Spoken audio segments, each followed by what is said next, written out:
ආයුබෝවන් චූටි දුවල පුතාලා හැමෝටම. ඔන්න අද මං අරගෙන ආවේ ඔයාලගේ ශිෂ්‍යත්ව විභාගෙට අහන තවත් එක් ගැටළු වර්ගයක සුවිශේෂී ගානක්. ඉතින් මේ ගාන හදන කෙටික්‍රම පුතේ තියෙනවා. හැබැයි අපි මේ ගාන කෙටික්‍රම වලින් හදනවට වඩා අපි මේ ගණන් තේරුම් අරන් හදන එක තමයි ගොඩක්ම වැදගත් වෙන්නේ. දැන් අපි බලමුකෝ මේ ගාන දිහා. සමතලා බිමක නිමල් විමල්ට මීටර 20ක් නැගෙනහිර දිශාවෙන් සිටී. නිමල් දෙසට විමල් ගමන් අරඹන මොහොතේම නිමල් විමල්ගේ වේගය මෙන් දෙගුණයක වේගයෙන් නැගෙනහිර දිශාවටම ගමන් කරයි. විමල් මීටර 10ක් නිමල් දෙසට ගමන් කළ විට දෙදෙනා අතර දුර මීටර කීයද? ඔන්න පුතේ මේ ගාන අපිට මෙහෙම කිව්වට තේරෙන්නේ නෑනේ. ඉතින් අපි මේ ගානේ කොටස් අරගෙන බලමු මේ ගාන ලියා ගන්න.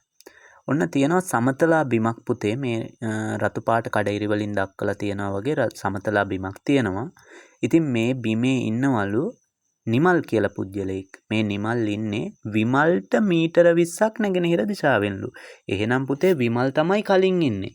එයාට මීටර 20ක් නැගෙනහිර දිශාවෙන්. ඔන්න නැගෙනහිර දිශාව අපි දන්නවනේ.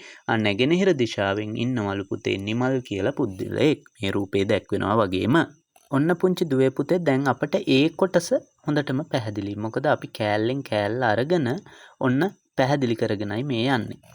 ඉතින් පුංචි දුවල පුතාලත් අන්න ඒ විදිහට තමයි පේපර් කරද්දී මේ ශිෂ්‍යත්ව විභාගයට ලියද්දී ශිෂ්‍යත්ව විභාග පෙරහුරු පේපර් කරද්දී පුරුදු වෙන්නට ඕනේ. ඔන්න දැන් මොකද කියන්නේ මේ නිමල් දෙසට විමල් ගමන් ආරම්භන මොහොතේම මේ රූපේ දැක්වෙන විදිහට නිමල් දෙසට විමල් ගමන් ආරම්භ කරන මොහොතේම විමල්ගේ වේගය වාගේ දෙගුණයක වේගයෙන් නැගෙනහිර දිශාවටම කවුද ගමන් කරනවයි කියන්නේ? නිමලුත් ගමන් කරනවලු. ඔන්න පුතේ ඔතනදී අපි තේරුම් ගන්න ඕනේ දෙයක් තියෙනවා. එහෙනම් මේකෙත් කියන විදියට මේ විමලුයි නිමලුයි දෙන්නම එකම වෙලාවෙකදී ගමන් ආරම්භ කරනවා. ඔන්න අපිට මතකයි ඉස්සරලම ගානේ කිව්වා මේ දෙන්න අතර මීටර 20ක පරතරයක් තියෙනවයි කියලා. එතකොට මේ විමල් වගේ දෙගුණයක වේගයකින් තමයි නිමල් යන්නේ. එහෙනම් පුතේ මේකේ තේරුම මේ විමල් මීටර 10ක් යද්දී නිමල් ඒ වගේ දෙගුණයක් යනවා. එහෙනම් 10 වරක් 2 කීයද? 20යි. එහෙනම් පුතේ මෙයාලා දෙන්න අතර මේ කළු පාට තිත් වලින් දැක්වෙන විදිහට තිබ්බනේ මීටර 20ක පරතරයක්. ඉතින් මේ මීටර 20 පරතරෙන් මීටර 10ක් විමල් යනවා. එතකොට නිමල් නිකන් එන්නේ නෑ නේ වෙලාවේ පුතේ. නිමල් අන්න ඒ පරතරේ ගාව ඉඳලා එයා යනවා අර 10 වගේ දෙගුණයක්. ඒ කියන්නේ එයා යනවා මීටර 20ක දුරක්.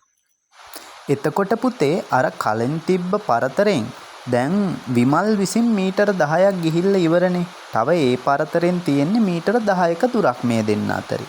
හැබැයි අර නිමල් මොකද කරේ? ඒ වෙලාවේ ගමන ආරම්භ කරලා තව මීටර 20ක් ඉදිරියට ගියා. දැන් එහෙනම් අර මීටර 10 වගේ 3 ගුණයක් මේ දෙන්න අතර දුර තියෙනවා කියලා මගේ පුතාලට තේරෙනවා.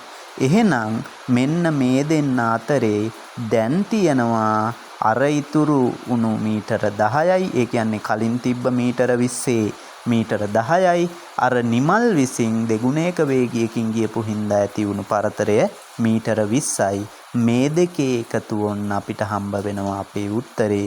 මේ දෙන්න අතර දැන් තියෙන පරතරය ළමයි මීටර 30යි කියලා.